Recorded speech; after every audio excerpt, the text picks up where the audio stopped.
you can give us 15 minutes a day, most days a week, that you're going to really feel some dividends in the long run with regards to your back. None of the exercises were really hard, so if you stick with them a week or two into it, I think anybody would be able to work into it, and they've been really helpful, so it's definitely worth it. The core is super important for stabilizing our low back and preventing the stresses and injurious processes that cause us pain in the low back and in the legs.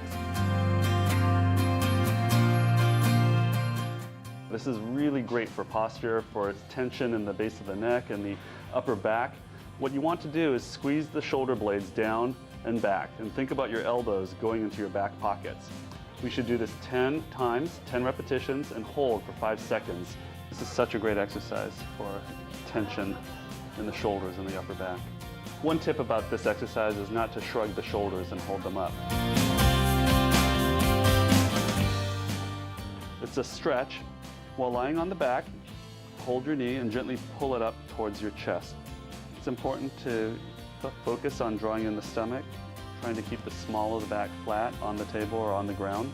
We don't want to feel any sharp pain in the back or in the legs while doing this maneuver, but it's a real nice stretch of the hips and the low back area. I like to do this 10 repetitions, holding for 5 seconds, and keeping the off leg bent or flexed helps keep some of the stresses down in the low back while performing this stretching exercise. You just want a gentle stretch in the gluteal area and in the low back. While you're on your hands and knees in a crawl position, raise up your back and arch it to the ceiling. Next, return to a lowered position and arch your back in the opposite direction. As you're going up into the camel position, you want to think about drawing in the abdominal, the stomach muscle slightly, pulling in the belly button. You want to repeat this for a total of 10 times and hold each position for 5 seconds. This is a great stretch to work on pelvic range of motion and mobility, stretching out the entire spine. During this cat and camel, you want to feel a nice, gentle stretch in your back. Never any sharp pains in the back. My pain is maybe 10% of what it used to be, and for a chronic pain sufferer, that's a big deal. I'm a lot happier. While lying on your back, tighten the lower abdominal stomach muscles and squeeze the buttocks, and then slowly raise the buttocks off the floor. This should be pain-free, and you want to hold the position for 5 seconds, and then slowly lower the back down to the table or to the floor.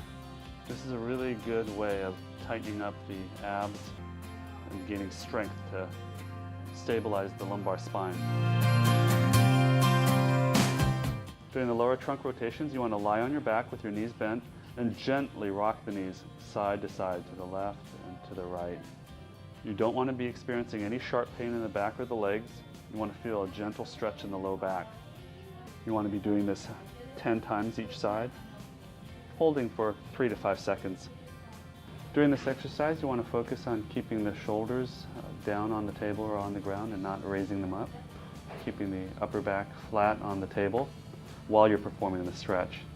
This is a great stretch to restore spinal mobility and to strengthen the stomach muscles and the flank muscles, repeating 10 times each side and holding for 3 to 5 seconds at each position. One good exercise is called standing extensions. While standing with the hands on the hips, leaning the back gently to arch the back, holding for 2, 3, 4, or 5 seconds, and repeating 10 times. There should be no sharp pain in the back or down the legs. The goal is a nice, comfortable range of motion, stretching out the stomach muscles, opening up the hips. For all of these exercises, the goal should be normal breathing. Disclaimer is that you should avoid a feeling of sharp pain in the back or down the legs. This is a quadruped, alternate arm and leg, sometimes known as a Superman pose. While in the crawling position, you slowly draw your leg and opposite arm upwards. The arm and leg should be straight and fully outstretched, held for a count of 5. This is a great strengthening exercise for core stability. While you're doing this, you want to think about drawing in the stomach, keeping the small of the back flat as possible and horizontal as possible. It's a wonderful exercise for core strength. We're not looking for a washboard stomach. We're looking for a set of easy exercises that have high dividends to preventing low back pain. You may get sore after doing them once or twice, which means they're working, and I think some people might get frightened or turned off by that initially, but definitely give it a month or 2 months maybe to work through the soreness and build up strength, and they definitely pay off. You'll see the difference.